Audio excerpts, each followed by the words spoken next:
The rain hit the tall windows of the Fairmont Copley Plaza with such a force that Harrison could feel the vibrations through the polished marble floor beneath his polished black shoes. It was October, deep into the season, when Boston sheds its summer skin and wraps itself in layers of crimson and gold, when the wind howls through the narrow colonial streets like a restless spirit searching for something it lost centuries ago. Harrison had worked as the hotel's head concierge for 17 years, and he knew the rhythm of autumn storms in this city. The way they arrived without warning turned the sidewalks into mirrors of streetlights, and sent guests scurrying through the ornate brass doors with newspapers clutched over their heads and complaints about ruined shoes already forming on their lips. Tonight was different, though. Harrison sensed it in the way the lobby felt too quiet, despite the dozen or so guests scattered across the plush velvet chairs and leather sofas, in the way his own breath seemed to echo too loudly in his chest, in the metallic taste that settled on his tongue whenever something was about to go terribly wrong. He stood behind the mahogany concierge desk, his fingers absently tracing the edge of the antique leather-bound guest register that sat to his right, a relic from 1912, when guests still signed their names with fountain pens and the act of checking into a hotel was a ceremony, rather than a transaction completed on a screen. The book was massive, nearly 2 feet wide when opened, its pages yellowed and fragile, filled with the signatures of presidents, movie stars, authors, musicians, diplomats. It was rarely used anymore, of course. Everything was digital now, but hotel management kept it out as a conversation piece, a tangible connection to the building's storied past. Harrison was 53 years old, with silver threading through his dark hair and deep lines around his eyes that came from decades of smiling at strangers, solving problems that weren't his, and pretending that every request, no matter how absurd, was perfectly reasonable. He wore his navy uniform with quiet pride, the hotel's gold crest embroidered over his heart. His hands were steady, his posture impeccable, his voice always measured and warm. But inside, Harrison carried the weight of a man who had seen too much human desperation dressed up in expensive clothes, who knew that behind every polite smile in a luxury hotel lobby there was often a churning sea of secrets, debts, affairs, lies. The wind outside shrieked, and a fresh torrent of rain hammered against the glass. Harrison glanced at the clock mounted above the entrance, 47 p.m. In 13 minutes, his shift would end. He would walk through the employee exit into the cold night, pull his coat tight, and make the 15-minute walk to his studio apartment in the South End. He would heat up leftover soup, watch 20 minutes of whatever baseball game was replaying on cable, and fall asleep with his reading glasses still on his face and a book about the American Revolution open on his chest. It was a routine he found comforting, predictable in a world that so rarely was.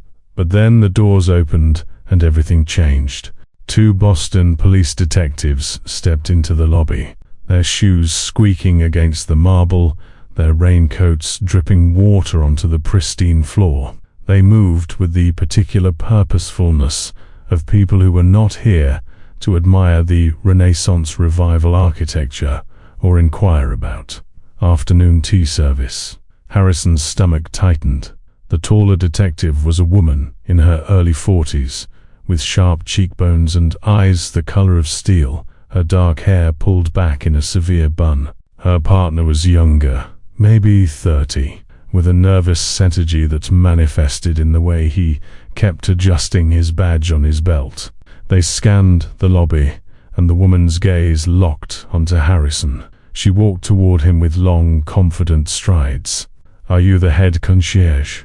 Her voice was clipped, professional, devoid of warmth. "I am Harrison Caldwell. How may I assist you this evening?"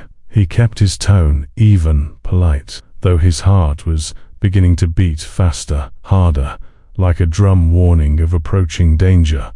The detective pulled out a badge, though Harrison had already identified them as law enforcement from 50 feet away.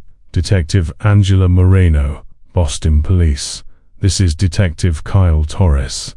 We need to speak with you about a guest who stayed here recently. A woman named Constance Ashford. Harrison's mind immediately began rifling through mental files. Constance Ashford. The name was familiar, though he couldn't immediately place why. Guests came and went in waves, faces and names blending together into a tapestry of temporary presences. But Ashford, yes, that name had weight to it. Ashford Industries. Old Boston money. The kind of family whose donations funded hospital wings and university libraries. I'm familiar with the name, Harrison said carefully. What is this regarding? Detective Moreno exchanged a glance with her partner, and Harrison saw something pass between them, a shared knowledge of something terrible, something they were about to make him complicit in, just by speaking the words aloud. Constance Ashford was found dead 3 weeks ago in her Beacon Hill residence. The medical examiner determined the cause of death to be poisoning, cyanide administered in her evening tea. Harrison felt the blood drain from his face. The lobby suddenly seemed colder, the shadows in the corners deeper. That's horrible. I'm so sorry. Her older sister, Margot Ashford, confessed to the murder 2 days ago, Moreno continued, her eyes never leaving Harrison's face, watching for his reaction with the intensity of someone trained to detect lies. She provided detailed information about the crime, motive, method, timeline. She claims it was premeditated, jealousy over their inheritance. Their mother passed away 6 months ago and left the bulk of the estate to Constance. Margot said she couldn't stand the injustice of it, that she had sacrificed everything for the family, while Constance flitted around Europe painting watercolors. So she decided to correct the situation. Harrison's hands gripped the edge of the desk. Murder, confession, sisters, a family torn apart by money and resentment. It was the kind of story that would dominate the news for weeks, that would be dissected in living rooms and offices across the city. But why were they here at the hotel? The case seemed closed. Detective Torres spoke for the first time, his voice higher than Harrison expected, tinged with something that sounded like doubt. But Margot's defense attorney is arguing that the confession was coerced, that she's mentally unstable and confessed to protect someone else. He's fighting it, and he's raised some questions about the timeline. Moreno pulled out a small notebook, flipped it open. According to Margot's confession, she poisoned Constance on the evening of September 23rd. Constance died within hours, but we've been doing our due diligence, checking financial records, security footage, hotel registries, and we've discovered that a charge was made to Constance's credit card on September 26, 3 days after her supposed death, right here at this hotel. The Fairmont Copley Plaza. Harrison felt as though the floor had shifted beneath him. That must be a mistake. A billing error perhaps. That's what we thought, Moreno said, her tone suggesting she no longer believed in simple mistakes. But the charge was for a 2-night stay, room service, and spa services. Someone used Constance Ashford's credit card here after she was supposedly dead.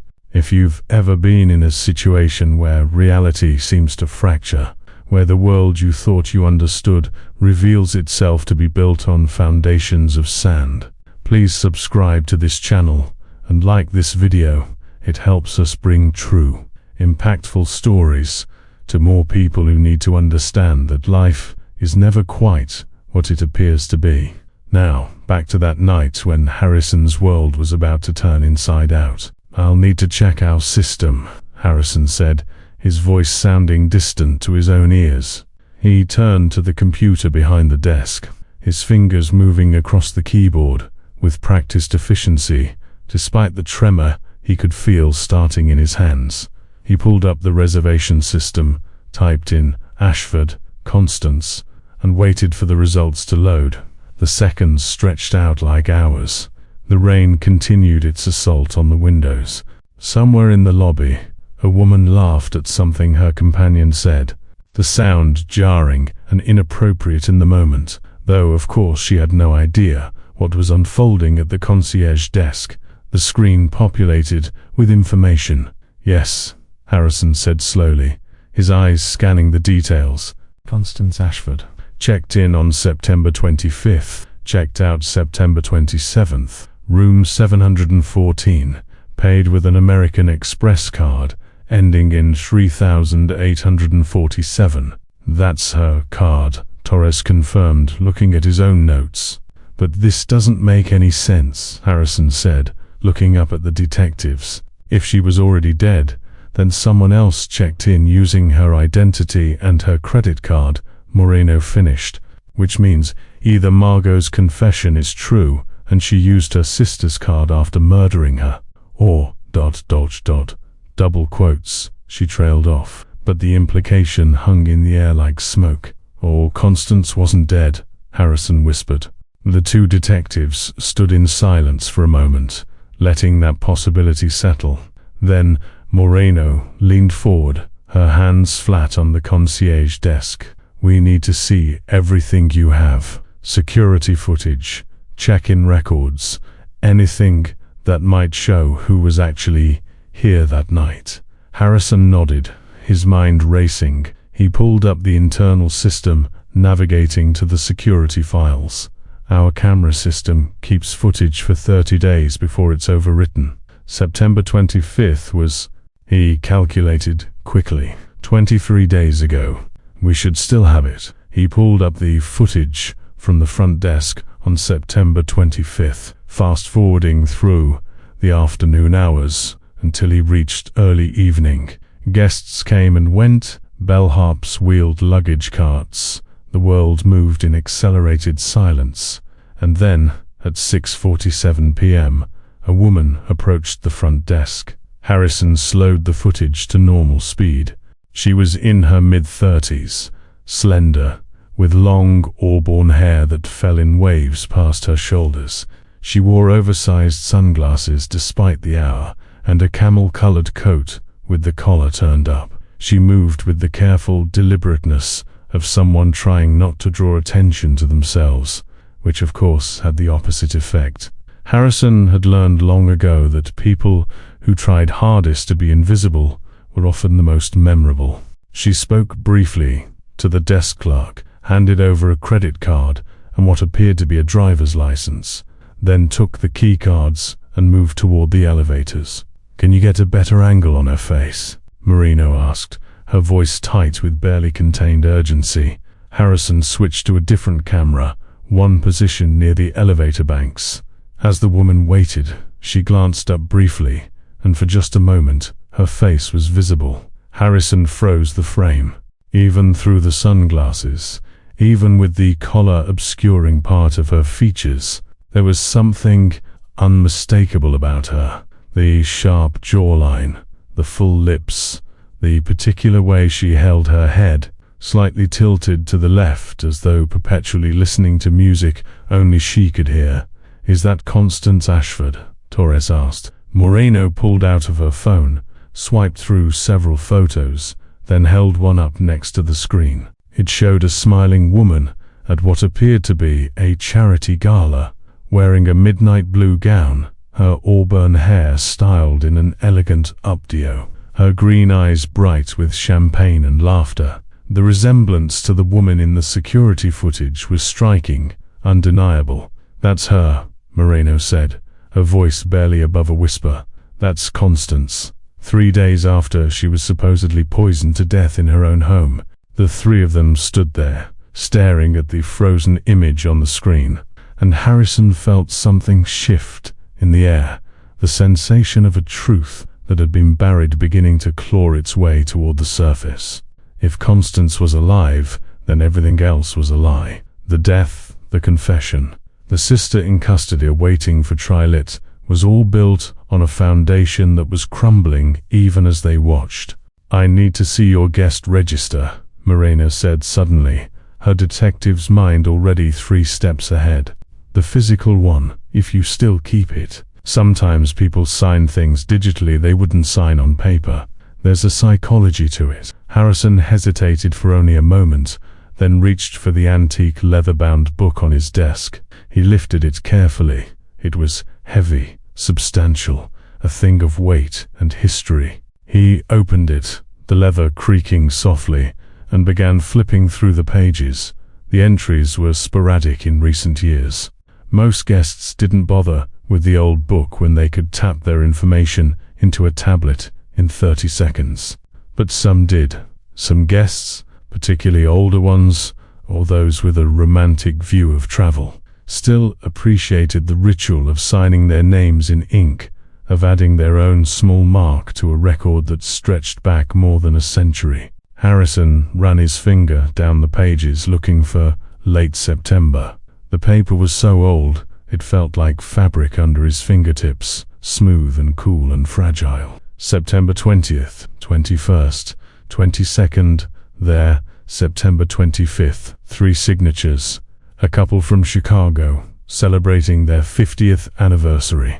A businessman from Los Angeles, in town for a medical device conference. And then, Harrison's breath caught in his throat. The signature was elegant, flowing, written with what appeared to be a fountain pen in deep blue ink. Constance M. Ashford, Boston, M.A., September 25th. Next to it, in much smaller handwriting, as though added as an afterthought, or perhaps in secret, were words that made Harrison's skin prickle with goosebumps. "Never let anyone confess for you." "Jesus Christ," Torres breathed, leaning over to see what Harrison had found. Moreno stared at the page, her professional composure cracking just slightly. She signed her real name, and she left a message. Why would she do that? Harrison asked, though he wasn't sure if he was asking the detectives or the universe itself. If she was trying to disappear, to fake her death, why would she use her real name and her real credit card and sign this book? Because she wanted to be found, Moreno said slowly, the pieces coming together in her mind. Or at least, she wanted there to be a record. Insurance, maybe. Proof that she was alive, in case something went wrong. In case what went wrong? Torres asked. Moreno closed her eyes for a moment, thinking. When she opened them, there was a new intensity there, a recognition of a pattern she had seen before in other cases, other families that had imploded under the weight of their own secrets.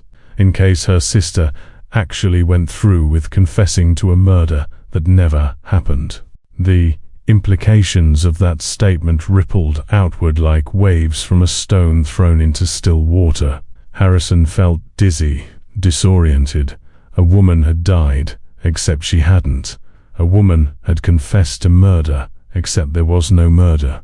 And somehow, in the middle of it all, this hotel, his hotel, had become the repository of a truth that no one was supposed to discover. I need to make some calls, Moreno said, already pulling out her phone. This changes everything. If Constance Ashford is alive, then Margot's confession is false. We need to find out where Constance is now, and we need to understand why Margot would confess to killing someone who isn't dead. She walked away, phone pressed to her ear, her voice low and urgent. Torres stayed behind, staring at the guest book as though it might reveal more secrets if he looked at it long enough. Harrison carefully closed the book, his hands trembling slightly.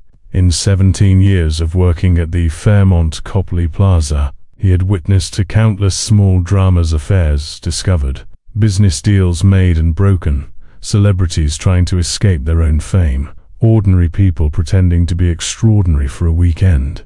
But this was different. This was a mystery that reached back into dark family histories, into questions of identity and truth, and the terrible lengths people would go to in order to protect those they loved. Can I ask you something? Torres said, his voice quiet, almost shy. "Of course. Do you think Constance, do you think she knew her sister would confess?" Harrison considered the question, looked down at the closed book on his desk, thought about the message written in small, careful letters.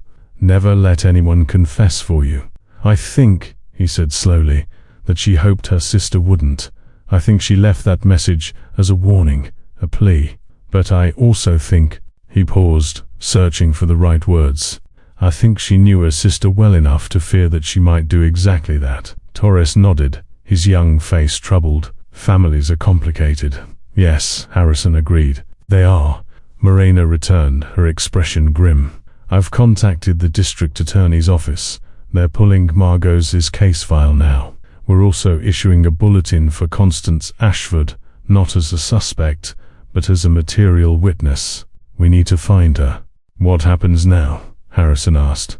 "Now we figure out what the hell is really going on," Moreno said. "But this book," she gestured to the leather-bound register, "this might be the most important piece of evidence in the case. I'm going to need to take it with me." Harrison felt a protective surge of feeling toward the old book, this artifact that had survived 2 world wars, the Great Depression, countless renovations and changes in ownership, and it outlasted the very idea of handwritten records. But he understood. He carefully slid the book toward the detective. "Please take care of it. It's irreplaceable." "I will," Moreno promised. She pulled out an evidence bag, large enough to hold the book, then hesitated. "Actually, first let me document this." She took out her phone and photographed the page with Constance's signature and the cryptic message, taking multiple shots from different angles to ensure the lighting captured every detail of the handwriting. Then, with surprising gentleness, she placed the book in the evidence bag and sealed it. As the 2 detectives prepared to leave, Harrison felt compelled to say something, though he wasn't sure what. "Detective Moreno, if I may, Constance, the woman in the footage, she seemed—" He struggled to articulate what he had sensed. "She seemed afraid. The way she held herself, the sunglasses indoors, the collar up, that's how people look when they're running." Moreno met his eyes, and for a moment, the professional mask slipped, and he saw the human underneath the woman, who had probably seen too much violence, too much cruelty, too many families destroy themselves from the inside out. "Thank you, Mr. Caldwell. That's a useful observation." They left, carrying the guest book with them, and Harrison stood alone, behind the concierge desk, in the too quiet lobby. His shift had ended 20 minutes ago, but he found himself unable to move, unable to transition back to his normal world of heated soup and baseball replays. Something fundamental had shifted. A woman he had never met had walked into this building 3 weeks ago, had signed a book that most people ignored, had left a message that seemed to be speaking directly to her sister, and, in doing so, had created a breadcrumb trail that led from a false confession to a truth that no one had been looking for. Harrison thought about Margot Ashford, sitting in a cell somewhere, having confessed to a murder she didn't commit. Why would someone do that? What could drive a person to take the blame for a crime that never happened? He thought about the surveillance footage of Constance, the way she had moved through the lobby like a ghost, there but not quite present, and he realized that sometimes the most visible truths were the hardest to see, hidden in plain sight, in antique books that no one read anymore, in signature lines that seemed like quaint nostalgia in a digital age. The rain had softened to a steady drizzle by the time Harrison finally locked up the concierge desk and prepared to leave. As he walked through the lobby, past the velvet chairs and the grand piano and the portrait of the hotel's founder, he glanced back at the spot where the guest register had sat for so many years. Its absence felt significant, like a missing tooth or a gap in a bookshelf where a favorite volume used to rest. The book had been there so long, it had become invisible, part of the scenery, something people walked past without truly seeing, until tonight, when it became the thing that mattered most. The next morning arrived grey and cold, October asserting itself with temperatures in the low 40s and a wind that cut through even the thickest coat. Harrison had barely slept. Every time he closed his eyes, he saw that page in the guest book, Constance's elegant signature, those 6 words in tiny script, "Never let anyone confess for you." What did it mean? Was it a warning to Margot specifically, or was it something broader, a philosophy, a plea to anyone who might read it? He arrived at the hotel earlier than usual, drawn by a compulsion he didn't fully understand. As he entered through the employee entrance, several of his co-workers were clustered around someone's phone, their voices urgent and excited. Harrison approached and immediately recognized the headline on the screen: "Ashford murder case in turmoil. Victim may be alive." "Did you see this, Harrison?" asked Jennifer, one of the front desk supervisors, an efficient woman in her 30s with kind eyes and an unfortunate tendency to gossip. "They're saying the woman who was supposedly murdered stayed here, at our hotel. Can you believe it?" "I heard the police were here last night," added Marcus, a bellhop who had worked at the Copley Plaza for almost as long as Harrison. "Did they talk to you?" Harrison nodded slowly, unsure how much he should say. "Yes, they took the old guest register, the one we keep at the concierge desk." The group fell silent, processing this information. The guest register was an institution of physical connection to the hotel's history. Its absence would be noticed, commented upon. "Why did they take it?" Jennifer asked. "Evidence," Harrison said simply. He didn't elaborate, and after a moment the group dispersed, returning to their various duties, but carrying with them the knowledge that their workplace had somehow become entangled in a sensational criminal case. Harrison spent the morning in a distracted haze, helping guests arrange restaurant reservations and theater tickets and private car services, his body going through the familiar motions while his mind remained fixed on Constance and Margot Ashford. Around noon, his desk phone rang. "Concierge desk, Harrison speaking. Mr. Caldwell, this is Detective Moreno. We spoke last night." Harrison's pulse quickened. "Yes, Detective. Have there been developments?" "Several." Her voice was tight, controlled, but Harrison could hear the undercurrent of something: excitement, perhaps, or vindication. "We located Constance Ashford this morning. She's been living in Vermont under an assumed name for the past 3 weeks. She's agreed to return to Boston voluntarily to give a statement." Harrison gripped the phone tighter. "She's alive then?" "It's confirmed." "Very much alive," Moreno said. "We've also spoken again with Margot Ashford. In light of the new evidence, she's agreed to speak with us in the presence of her attorney. And Mr. Caldwell, she's asking to see the guest book. She wants to see her sister's signature herself." "When?" Harrison asked. "This afternoon. I know this is highly irregular, but would you be willing to be present? You found the signature. You know the history of the book. Your perspective might be valuable." Harrison didn't hesitate. "Yes, of course." 3 hours later, Harrison found himself in a conference room at Boston Police Headquarters, a space that smelled of old coffee and industrial cleaner, with fluorescent lights that cast a sickly yellow glow over the grey walls and cheap furniture. The room held a table, 6 chairs, and a palpable sense of accumulated human misery. This was where people confessed, where they broke down, where truth was extracted like a painful tooth. Sitting across from him was Margot Ashford. She was 42 years old, though she looked older. Her face etched with lines that spoke of chronic stress and sleepless nights. Her dark hair was streaked with grey and pulled back in a messy ponytail. She wore an orange jumpsuit that hung loosely on her thin frame. Her hands were folded on the table in front of her, and Harrison noticed that her nails were bitten down to the quick, the cuticles raw and inflamed. But her eyes were what struck him most. They were intelligent, alert, and filled with a bone-deep exhaustion that went far beyond physical tiredness.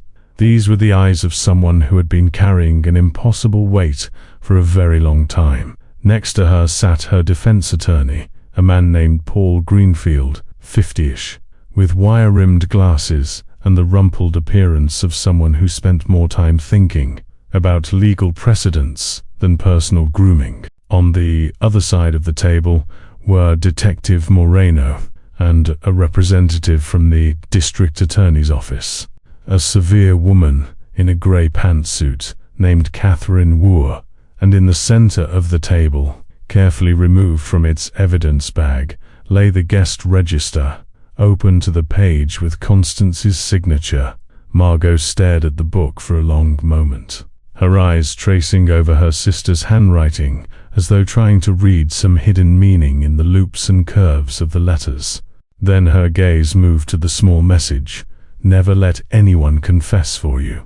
A single tear rolled down her cheek, followed by another, and then she was crying silently, her shoulders shaking, her breath coming in short, sharp gasps. No one in the room moved or spoke. They waited, giving her the space to break apart in whatever way she needed to. Finally, after what felt like an eternity, Margot looked up at Detective Moreno. "She's really alive?" "Yes," Moreno said gently. "She's in Vermont. She's safe, and she wants to see you." Margot closed her eyes, and a sound escaped her throat, half laugh, half sob, the sound of a dam breaking after holding back a flood for too long. "I thought I was protecting her," she whispered. "I thought if I confessed, if I took the blame, she could stay, disappeared. She could be free." "Free from what, Margot?" Catherine Wu asked, her voice neutral but not unkind. Margot opened her eyes, looked around the room, and seemed to make a decision. She straightened in her chair, wiped her face with the back of her hand, and began to speak. "From him, from Reginald Thornton." The name hung in the air like a curse. Harrison didn't recognize it, but clearly the others did. Moreno and Wu exchanged a meaningful glance. "Reginald Thornton III?" Wu asked. "The venture capitalist?" "Yes," Margot said, her voice gaining strength. "Constance was engaged to him. Our mother arranged it before she died. The Thorntons and the Ashfords have been connected for generations. Business partnerships, social circles, all of it. Reginald is 48, wealthy beyond measure, and charming when he wants to be. Everyone thought it was a perfect match. A Boston dynasty wedding, but it wasn't," Moreno said. "No." Margot's hands clenched into fists on the table. "Reginald is violent, controlling. Constance tried to break off the engagement 3 months ago, after he grabbed her arm so hard he left bruises that lasted 2 weeks. He told her if she ever tried to leave him, he would destroy not just her, but our entire family. He would ruin our reputation, call him business debts, use his connections to make sure we were ostracized from Boston society. And she believed him, because she'd seen him do it to others who crossed him." Harrison felt his stomach turn. He had encountered men like this in his years at the hotel. Men who wore expensive suits and tipped generously and laughed at the right moments, but whose eyes held something cold and reptilian, who treated other human beings as objects to be possessed and discarded. So she decided to disappear. "Greenfield," the defense attorney said. "She faked her own death." "Yes," Margot confirmed. "She planned it for weeks. She found a doctor who was willing to falsify a death certificate in exchange for a significant sum of money. Doctor with gambling debts who was desperate. She researched how to stage a crime scene. She even learned about cyanide poisoning, the symptoms, the timeline. And then, one night, she did it. She made it look like she had been poisoned in her home. She arranged everything, the teacup with residue, the position of her body, even a suicide note she'd written in advance to make it look like she'd been depressed. "But where was she?" Torres asked. He had been quiet until now, listening intently. "She was hiding in my apartment," Margot said. I knew everything. I helped her. We waited 3 days, let the initial investigation happen, let people find the body, let the news spread. And then she left. She took money she'd been saving, false identity documents, and she disappeared. The plan was for her to go somewhere Reginald would never find her, to start a new life where he couldn't reach her. Vermont, Harrison said quietly. Margot nodded. She always loved Vermont. The small towns, the quiet, the mountains. She wanted to teach art, to live a simple life. So that's where she went, under the name Claire Whitman. But then you confessed, Wu said, her voice harder now, prosecutorial. You told us you murdered your sister out of jealousy over your mother's will. Why, Margot? Why confess to a crime that didn't happen? Margot's face crumpled again, but she held herself together. Because 3 days after Constance left, Reginald came to see me. He was devastated, or at least he performed devastation very convincingly. He said he couldn't believe Constance was gone, that he needed to understand what happened. And then she paused, her voice dropping to barely a whisper. He said something that made my blood run cold. He said, I know she's not really dead, Margot. I know she staged this. And when I find her, I'm going to make sure she wishes she actually had died. The room went silent. Harrison felt a chill run down his spine. This wasn't just about a broken engagement or wounded pride. This was about a man who couldn't tolerate losing something he considered his property. He told me he had hired private investigators, Margot continued, her words tumbling out now in a rush, as though she had been holding them in for so long that they were bursting free all at once. Expensive ones. The kind who could track anyone, anywhere. He said he would find her, and when he did, there would be nowhere in the world she could hide from him. And I believed him. I knew he had the resources, the connections, the obsession to actually do it. So I thought. She looked at Detective Moreno with desperate, pleading eyes. I thought if I confessed, if I made it real, if there was someone in prison for her murder, then he would have to accept that she was really dead. He would stop looking. She would be safe. Jesus, Torres breathed. Harrison understood, now, with a clarity that was almost painful. Margot had sacrificed herself to save her sister. She had been willing to go to prison for a crime she didn't commit, to live the rest of her life behind bars, if it meant Constance could live in peace. It was an act of love so profound and so misguided that Harrison didn't know whether to be awed or heartbroken by it. But Constance figured out what you'd done, Moreno said, looking down at the guest book, at the message in small handwriting. She found out you'd confessed. I don't know how, Margot said, shaking her head. I didn't tell her. I didn't want her to know because I knew she would try to stop me, to turn herself in to fix it. But somehow she knew. Maybe she saw the news. Maybe someone told her.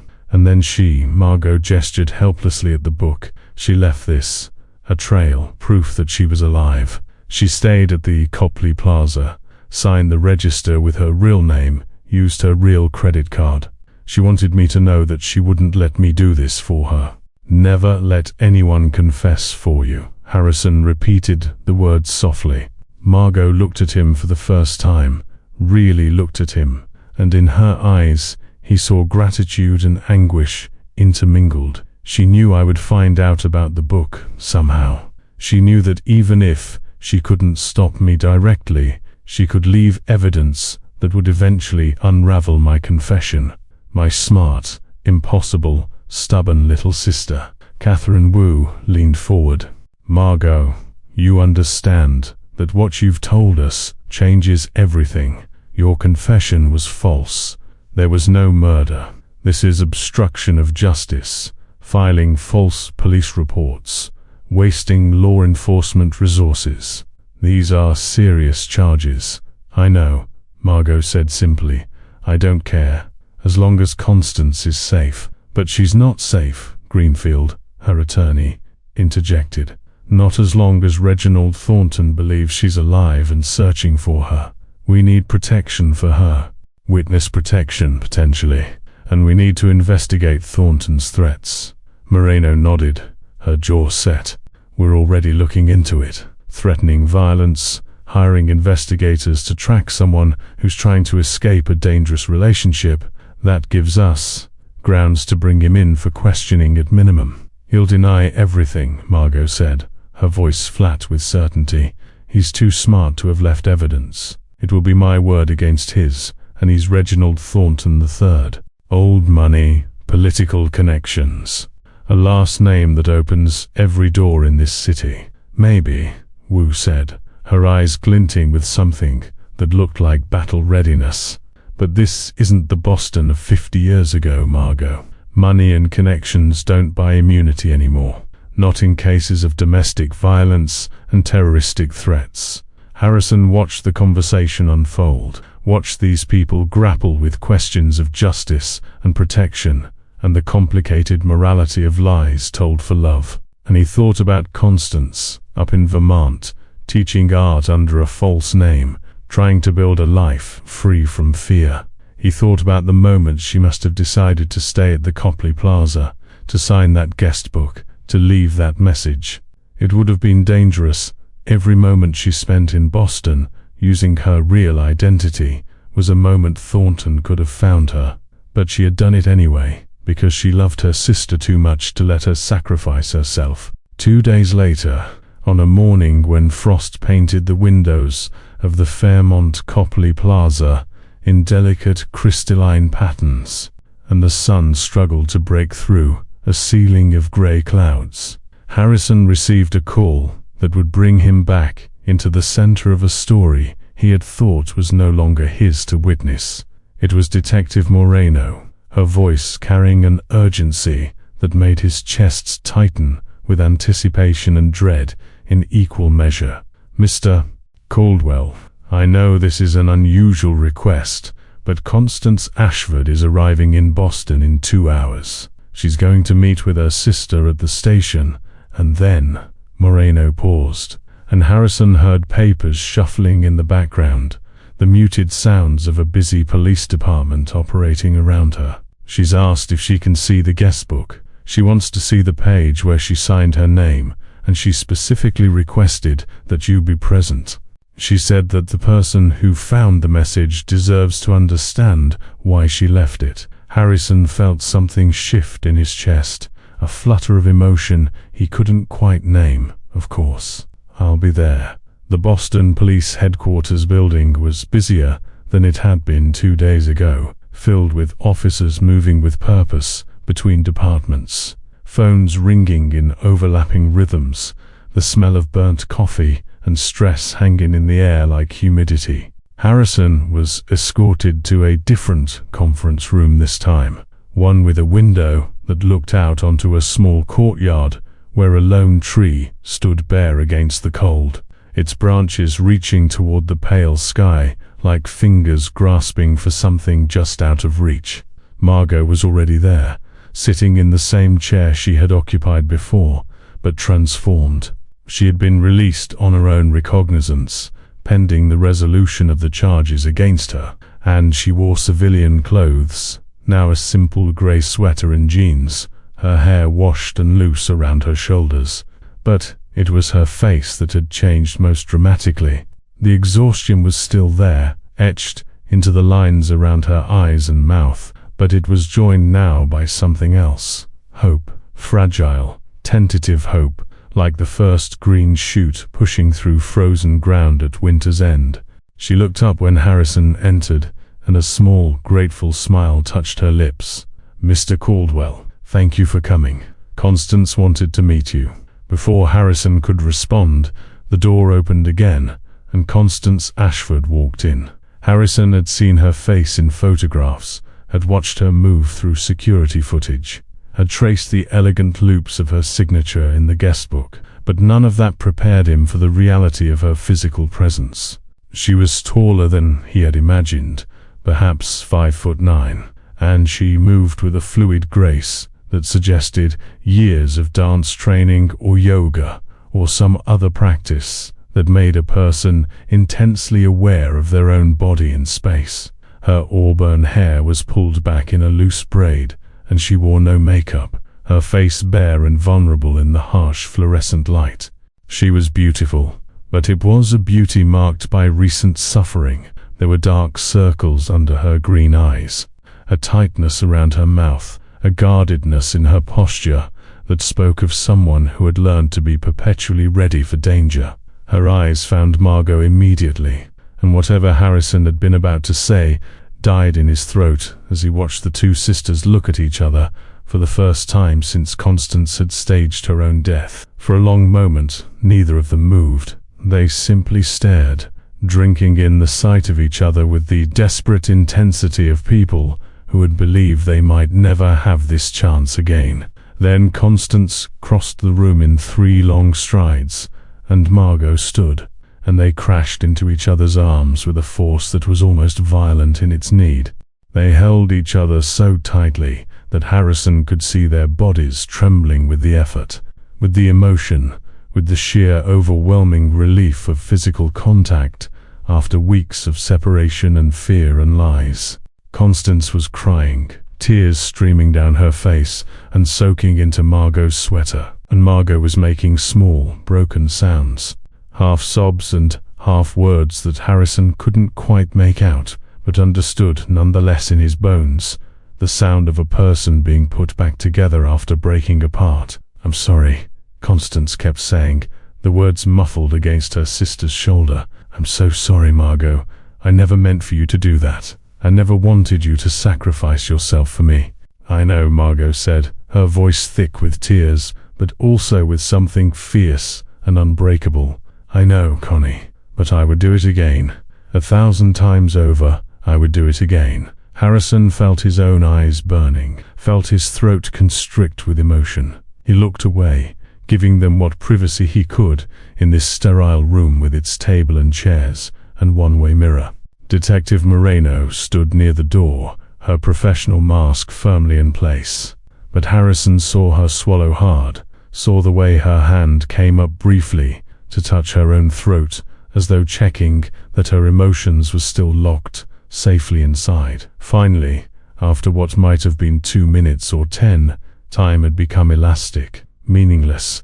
The sisters separated slightly, still holding each other's hands, still connected by touch, as though afraid that letting go would mean losing each other again. Constance turned to Harrison, her tear-stained face open and honest, in a way that made him feel like he was seeing something sacred. "Mr. Caldwell," she said, her voice hoarse but steady. "I'm Constance, and I owe you everything." Harrison shook his head. "You don't owe me anything. I just found a signature in an old book." "You found a lifeline," Constance corrected gently. "You found the thread I left, and you pulled on it, and you unraveled the lie that would have destroyed my sister." "That's not nothing." She moved to the conference table, where the guest register lay open to her page, and she stared down at it for a long moment. Her finger traced over the words she had written 3 weeks ago in a hotel lobby, in what must have felt like a different lifetime. "Never let anyone confess for you." "I found out about Margot's confession 5 days after I left Boston," Constance said quietly, still looking at the book. "I was in Burlington, Vermont, settling into my new identity, my new job at a community arts center, and I'd been teaching watercolor to retirees and telling myself that I was safe, that I'd made it, that Reginald would accept that I was gone and move on with his life." She laughed, a bitter sound devoid of humor. "I was naive. I was stupid. I thought I could just disappear and everything would be fine." "You weren't stupid," Margot said fiercely. "You were trying to survive." Constance looked at her sister with eyes full of love and pain. "I saw the news online. Boston socialite confesses to poisoning sister over inheritance dispute. And I knew immediately what you'd done. I knew why you'd done it. And I was so angry, Margot. So furiously angry at you for being so selfless and so idiotic and so perfectly, impossibly you." Margot smiled through her tears. "That sounds about right. I knew I had to fix it," Constance continued. "But I also knew that if I just turned myself in, if I just walked into a police station and announced I was alive, Reginald would find out immediately. And then all of my planning, all of my fear, all of the risk it would have been for nothing. He would come after me with everything he had, so I had to be smart about it. I had to leave proof that I was alive, but in a way that would take time to discover, that would give me a chance to figure out a more permanent solution. The hotel, Harrison said, understanding now with perfect clarity. You went back to Boston, stayed at the Copley Plaza, used your real name and credit card. You created a paper trail. Exactly, Constance said, turning to face him fully. I knew that eventually someone would audit the financial records. Someone would see that Constance Ashford's credit card had been used after her supposed death. It might take weeks, maybe even months, but it would surface. And when it did, it would create doubt. It would make people question Margot's confession. It would start unraveling the lie. But you didn't just rely on the credit card records, Detective Moreno said, speaking for the first time. You signed the guest book. You left a message. That was insurance. Constance nodded.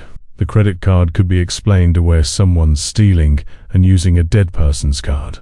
But the signature in that book, with that specific message, that was personal. That was proof that I was alive and that I knew what Margot had done. I stayed at the hotel for 2 nights, and I spent hours in that lobby, sitting near the concierge desk, watching people walk past that book without even glancing at it. And I realized that was its power.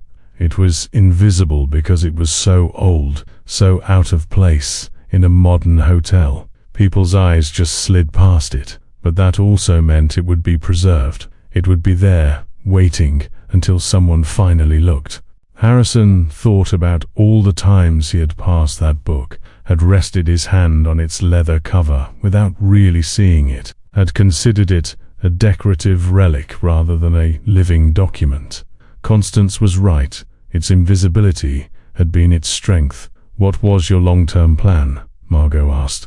After you left the trail, after you went back to Vermont, what were you going to do about Reginald? Constance's face hardened, and for the first time Harrison saw steel beneath the softness. I was gathering evidence, documenting every threat he'd ever made, every time he'd grabbed me or pushed me or made me afraid.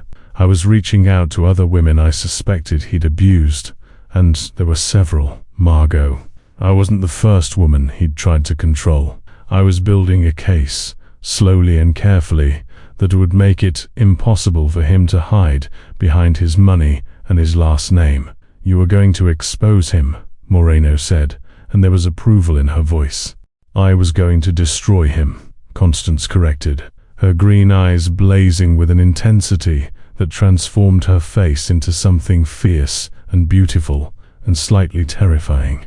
I was going to make sure that everyone in Boston knew exactly who Reginald Thornton really was, behind the expensive suits and the charitable donations.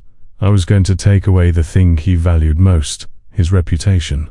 A knock on the door interrupted them. Detective Torres entered, his young face flushed with excitement. Detective Moreno, you're going to want to hear this.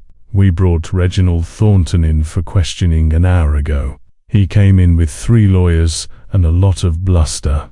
But we've been going through his phone records, his emails, his financial transactions. And we found something. Everyone in the room went still. Constance's hand found Margot's and gripped it tightly. What did you find? Moreno asked. Torres glanced at Constance, hesitating for just a moment before continuing. He hired a private investigator on September 24th, the day after Constance supposedly died. The investigator's name is Marcus Crane, and he specializes in finding people who don't want to be found. We contacted Crane, offered him immunity in exchange for cooperation. He provided us with everything: contracts, emails, recordings of phone calls with Thornton. Recordings, Margot breathed. Torres nodded, his eyes bright. Thornton was explicit about his intentions. In one call, dated September 27th, he told Crane, and I quote, "I don't care what it costs or how long it takes. Find Constance. And when you do, don't tell anyone else. I want to be the first to know where she is.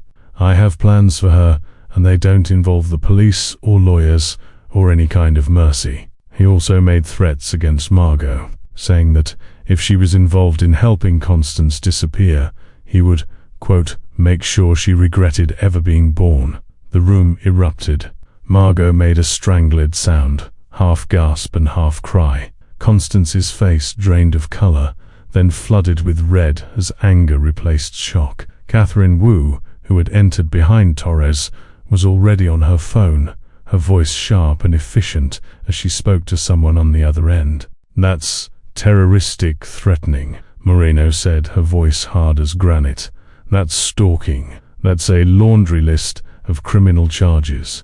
"There's more," Torres continued. Crane documented that Thornton offered him a $100,000 bonus if he could locate Constance before she had time to establish residency in a new state, because he wanted, to these of Thornton's words, retrieve her before she got too comfortable. He also instructed Crane to surveil Margot, to tap her phones if possible, to follow her in case she led them to Constance. "Jesus Christ," Margot whispered. "He was willing to do all of that. Because I broke off an engagement. Because you tried to assert autonomy," Constance said, her voice shaking with rage. "Because you dared to say no to something he wanted.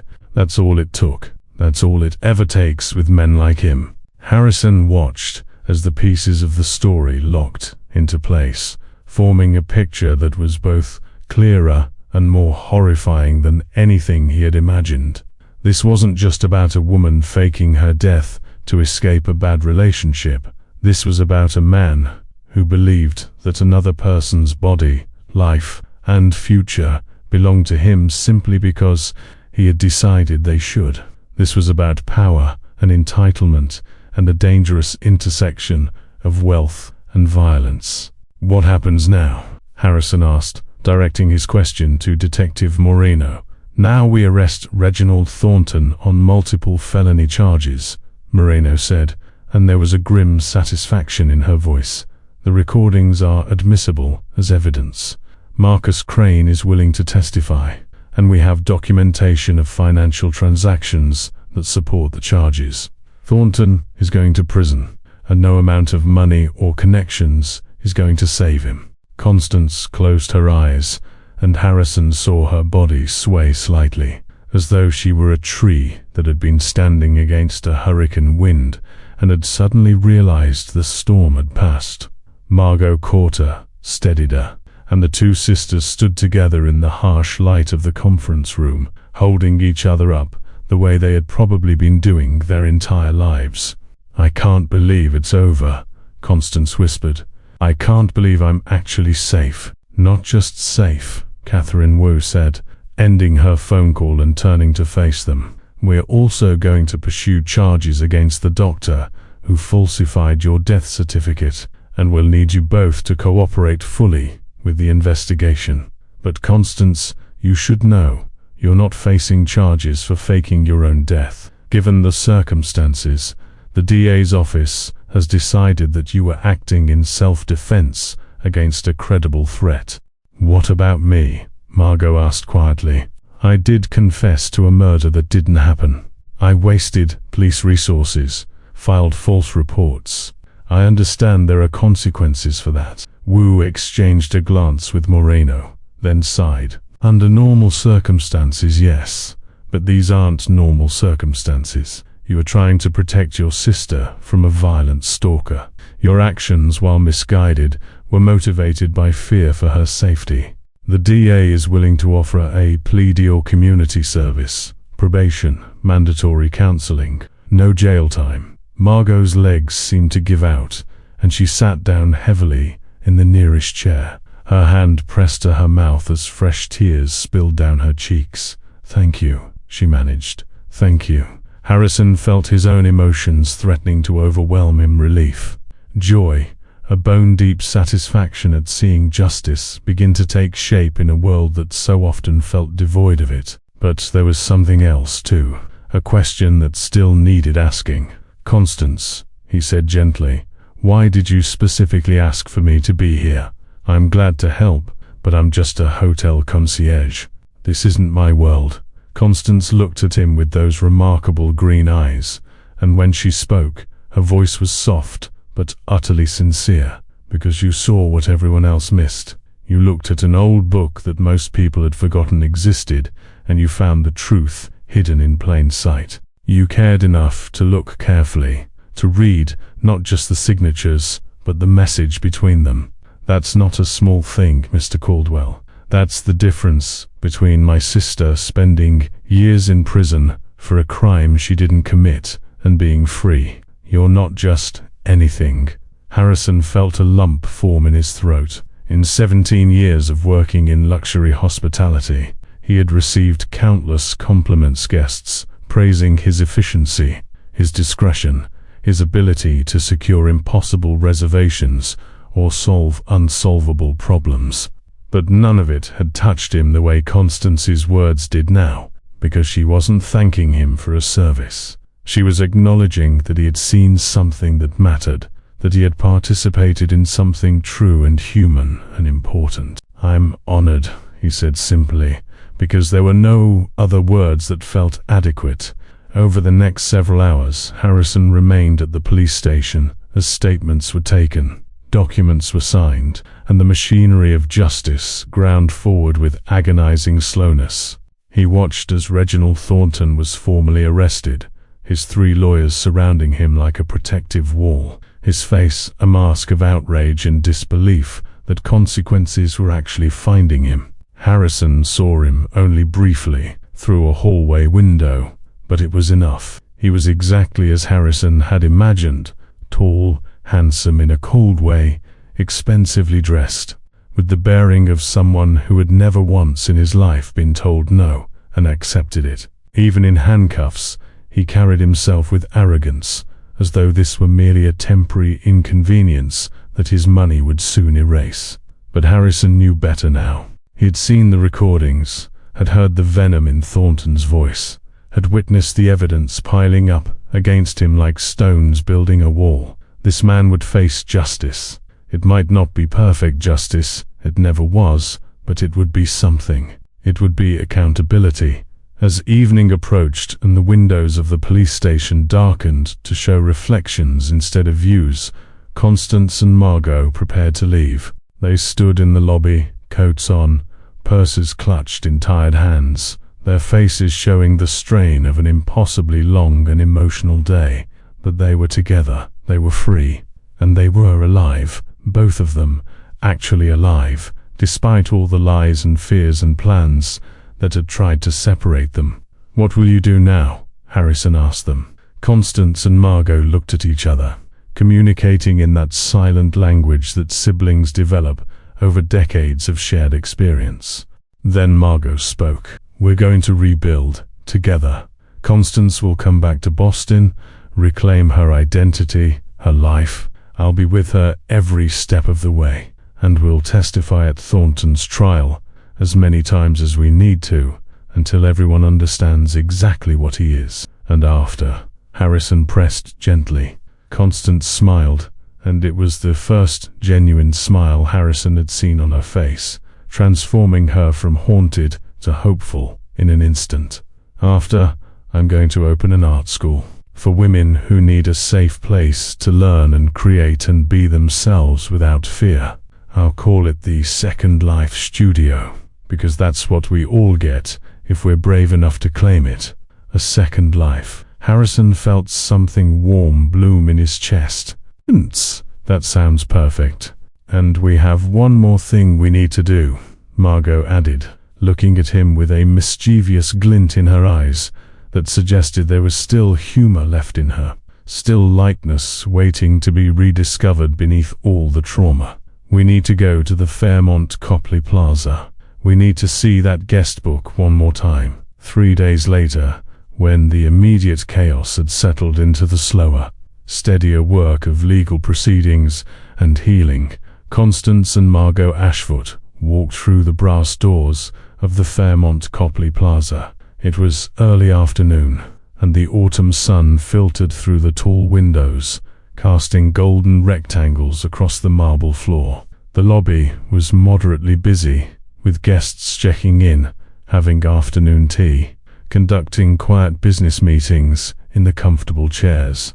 And at the concierge desk, Harrison stood waiting, a carefully wrapped package on the surface in front of him. The sisters approached, and Harrison saw that they looked different than they had in the police station. Rested, certainly. They had both been sleeping, actually sleeping, for the first time in weeks. But more than that, they looked lighter, as though some enormous weight had been physically lifted from their shoulders. They moved through the lobby with their arms linked, and several guests glanced at them with the particular curiosity reserved for people who seem to be experiencing joy, so pure it becomes contagious. "Mr. Caldwell," Constance greeted him, her smile bright and genuine. "Please," Harrison said warmly, "call me Harrison." "Harrison," she amended. "It's good to see you in your natural habitat. This place suits you." He gestured to the package. "I have something for you." "Well, something for both of you, really." Margot looked at the package with curiosity and a hint of trepidation. "What is it?" "The police released the guest register yesterday," Harrison explained. "It's no longer needed as evidence, and it's technically property of the hotel. But I spoke with hotel management, and we all agreed that this particular book has become something more than just a historical curiosity. It's become part of your story. So we had a conservationist remove the page with your signature, Constance, the page with your message. We had it professionally preserved and framed." He unwrapped the package to reveal a shadow box frame containing the aged, yellowed page from the guest register. Behind glass, protected forever, was Constance's elegant signature, the date, and those 6 words in small, careful handwriting: "Never let anyone confess for you." Both sisters stared at it in silence, tears gathering in their eyes. Then Constance reached out and took the frame, holding it carefully as though it was something holy. Her voice broke. "This is the most meaningful gift anyone has ever given me. It's a reminder," Harrison said, "of your courage, of your sister's love, of the fact that sometimes the smallest acts, leaving a message in an old book, can change everything." Margot wiped her eyes, laughing softly. "You're going to make me cry in the middle of this beautiful lobby. I'm told the hotel provides tissues at the concierge desk for precisely such occasions," Harrison said with a gentle smile. And then, from the drawer beneath his desk, he pulled out the guest register itself, returned from evidence, showing its age and wear, but still intact, still magnificent in its accumulated history. He opened it to a fresh page, one that was blank except for the faint guidelines printed there more than a century ago. He pulled out a fountain pen, his own, a gift from his late father, the finest thing he owned, and he held it out to the sisters.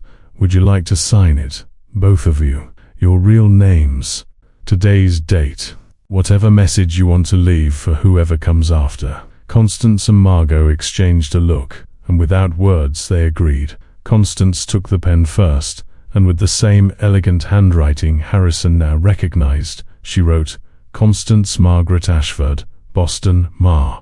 Then she added, below her name, "Sometimes the best way to be found is to leave a trail of truth." She passed the pen to Margot, who wrote in a slightly messier but no less determined hand, "Margot Elizabeth Ashford, Boston, May. Sometimes love means being willing to sacrifice everything, but also means accepting when that sacrifice isn't needed."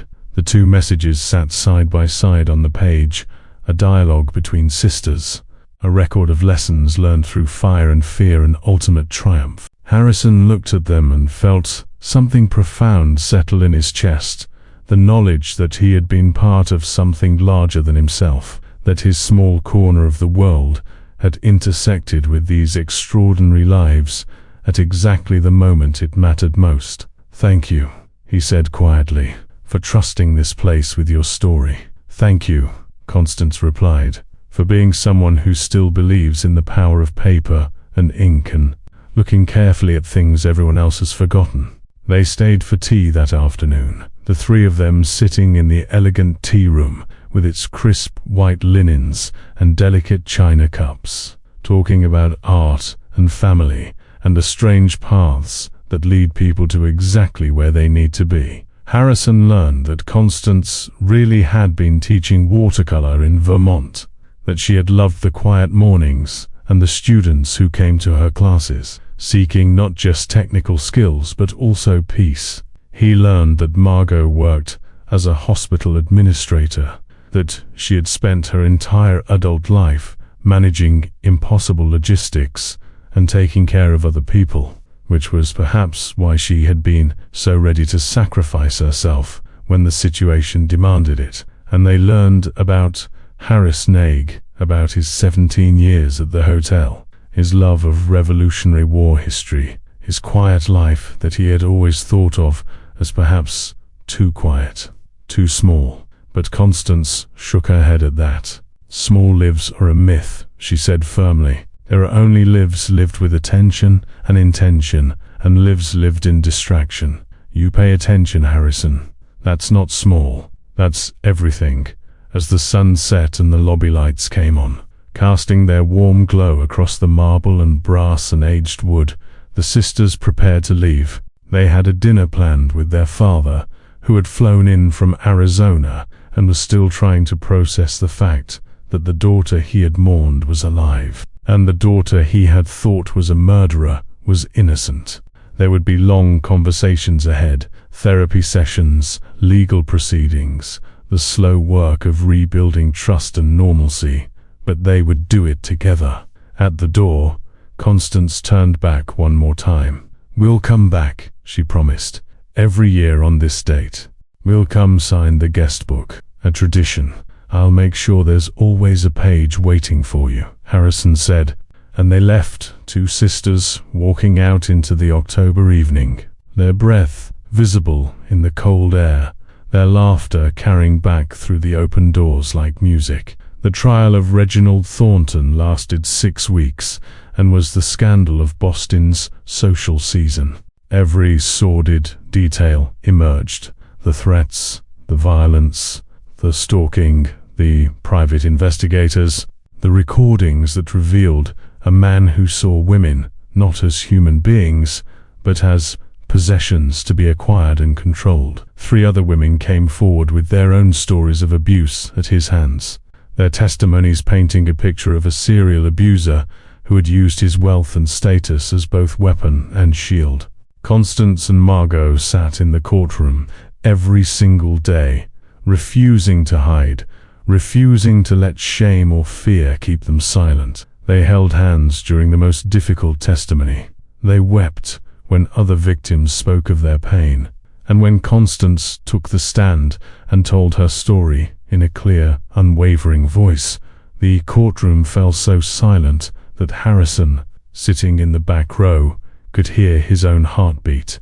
The jury deliberated for 4 hours.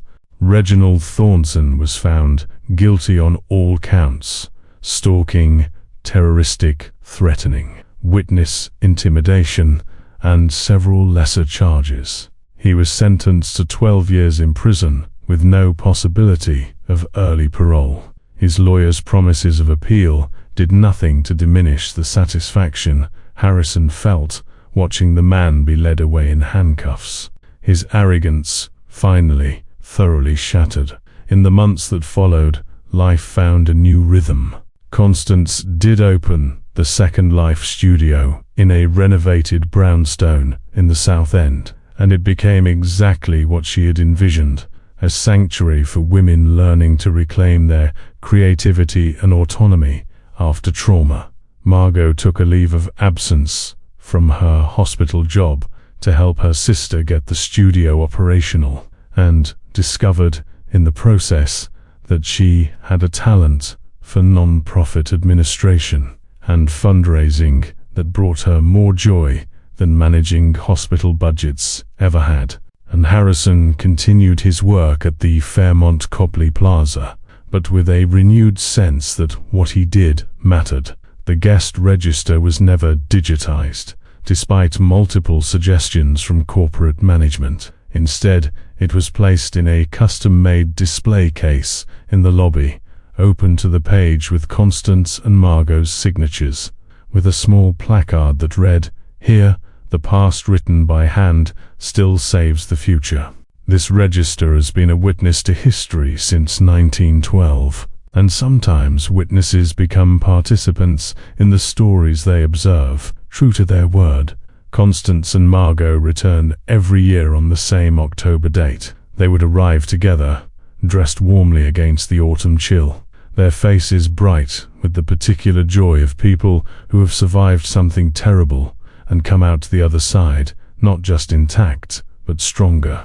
They would spend an hour having tea with Harrison, catching him up on their lives, the studio, who had transformed at the studio, the fundraising galas Margot had organized, the small daily victories that constituted a life well lived. And then they would approach the guest register, and Harrison would carefully turn to a fresh page, and they would sign their names with his fountain pen, the one his father had given him, the one that had written their story into permanence that first time.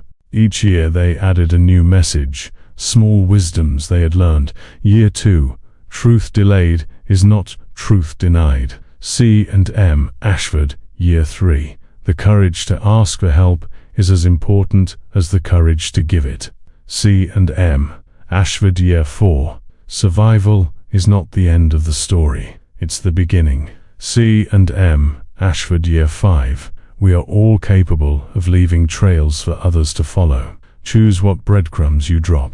C&M Ashford. Other guests began to notice the tradition. Some asked about it, and Harrison would tell them a carefully edited version of the story, enough to convey the power of attention and the importance of believing people when they say they're afraid. The guest register became, in its own quiet way, a shrine to the idea that old things have value, that handwritten words carry weight, that sometimes the most important truths are hidden in plain sight, waiting for someone to care enough to look. On the 10th anniversary of the night, Harrison found Constance's signature. The Fairmont Copley Plaza held a small ceremony. Constance and Margot were there, of course, now both in their mid-40s, and radiating the kind of deep contentment that comes from having faced darkness and chosen, deliberately and repeatedly, to walk toward light. The Second Life studio had expanded to 3 locations, serving hundreds of women each year. Margot had married a kind man who treated her with respect and genuine partnership, and was expecting her first child. Harrison, now in his 60s, with more silver than dark in his hair, stood at the podium in the same lobby where this had all begun. Behind him, displayed on an easel, was the framed page from the guest register. Constance's original signature and message, the artifact that had changed everything. "I'm not much for speeches," Harrison began, his voice steady despite the emotion churning in his chest. "I'm a concierge. I solve problems. I make reservations. I know where to get theater tickets, and which restaurants take same-day bookings, and how to discreetly help guests who've locked themselves out of their rooms at 2 in the morning. A ripple of laughter moved through the assembled crowd. Hotel staff, regular guests, journalists who had followed the Ashford case, and community members from the Second Life studio. "But 10 years ago," Harrison continued, "I learned that sometimes the most important thing you can do is simply pay attention, to look carefully at the things everyone else walks past, to believe that old ways of doing things, like signing your name in a book instead of typing it into a computer, still have power and purpose." He looked at Constance and Margot, sitting in the front row, their hands clasped together. These 2 extraordinary women taught me that truth has a way of surviving, even when we try to bury it, that love between siblings can be strong enough to withstand the worst kind of sacrifice. That courage comes in many forms: the courage to run, the courage to leave a trail, the courage to confess, and the courage to unconfess when the lie threatens to become permanent. He paused, gathering his thoughts. This hotel has been many things over its long history: a gathering place for presidents and celebrities, a witness to Boston's evolution, a luxury destination. But I like to think it's also been a keeper of truths. This guest register, he gestured to the display case, has been recording truths for over a century. Who was here, when they came, sometimes, what mattered to them. And now it holds a truth that saved 2 lives and brought a dangerous man to justice. The applause was warm and sustained. When it faded, Constance stood and walked to the podium. Harrison stepped aside, giving her the space. She looked out at the crowd, her green eyes bright and clear. "I want to read something," she said, pulling a piece of paper from her pocket. "These are the words I wrote in my journal, the night I stayed here, the night I signed the register and left my message for Margot. I've never shared this with anyone, but it feels like the right time." She unfolded the paper, and her voice, when she began to read, was soft, but carried perfectly in the acoustics of the grand lobby. "Tonight, I am staying in a hotel where my family has celebrated weddings and birthdays and business successes for 4 generations. I am using my real name for the first time in 3 weeks, and it feels like putting on a coat that no longer fits, familiar but wrong. I am leaving a trail for my sister, who loves me more than I probably deserve, who would sacrifice her own freedom for my safety. I am writing words in a book that most people will never read, hoping that someone someday will see them and understand their importance. I don't know if this will work. I don't know if Margot will be okay, or if Reginald will find me anyway, or if I'm being foolishly sentimental by staying in this hotel and signing this ancient book when I should be running as far and fast as I can. But I do know this: we are remembered by what we leave behind, not just the big gestures, the grand statements, the things we do that make headlines, but also the small marks we make, signatures in books, messages to siblings, acts of quiet rebellion against those who try to control us. If you're reading this years from now, if somehow these private words have become public, please understand that I was terrified when I wrote them, but I was also hopeful, because I chose to believe that truth matters, that records kept on paper have power, that somewhere, someone would care enough to look carefully at an old book and see what I was trying to say. Never let anyone confess for you, and never let anyone convince you that your truth is less important than their comfort. Signed, Constance Ashford, hiding in plain sight, trusting in old ways to solve new problems, believing in tomorrow even when today is impossible. By the time she finished reading, there was hardly a dry eye in the room. Margot was openly weeping, her hands pressed to her face. Harrison found his own vision blurring, his throat tight with emotion. Constance folded the paper carefully and looked directly at Harrison. "You were the someone who cared enough to look carefully. Thank you for that. Thank you for being exactly who you are, doing exactly what you do, with the attention and integrity that turns ordinary moments into extraordinary acts of rescue." She returned to her seat, and Margot stood immediately, hugging her sister tightly, and the crowd rose to its feet in a standing ovation that lasted several minutes. Later, after the official ceremony concluded and the crowd dispersed and the lobby returned to its normal rhythm of guests coming and going, Harrison found himself alone at the concierge desk, the guest register open in front of him. He traced his fingers over the pages, feeling the texture of a century of signatures, a century of people passing through this space and leaving their small marks. He thought about the night Detective Moreno had walked through those brass doors, about the moment he'd found Constance's signature, about the cascade of events that had followed from that one small discovery. And he understood, perhaps for the first time fully, that his life, his small, quiet life, had been the exact right size and shape to catch this particular truth at this particular moment. Sometimes we don't get to choose the ways we matter to the world. Sometimes the universe simply places us in the right spot at the right time, and our job is to be awake enough, attentive enough to see what's right in front of us. Harrison closed the guest register carefully, his hands gentle on the aged leather. Tomorrow there would be more guests with problems to solve, more reservations to make, more ordinary moments requiring his attention.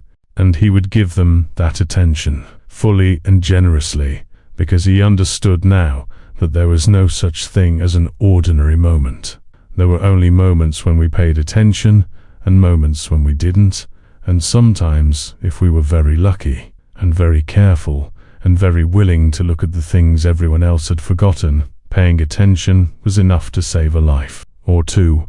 If this story moved you, if it made you think differently about the power of paying attention, the strength of family bonds, or the way truth has a way of surviving even when we try to bury it, please leave a comment sharing which moment resonated most deeply with you. Subscribe to this channel to follow more stories about ordinary people in extraordinary circumstances, about the quiet courage it takes to save someone you love, and about the unexpected ways that justice finds its way into the world. Like this video and share it with someone who needs to understand that sometimes the smallest acts, a signature in an old book, a message left for a sister, a concierge who looks carefully at what everyone else ignores, can change everything, because in the end, we are all leaving trails for others to follow. The only question is, what will yours say?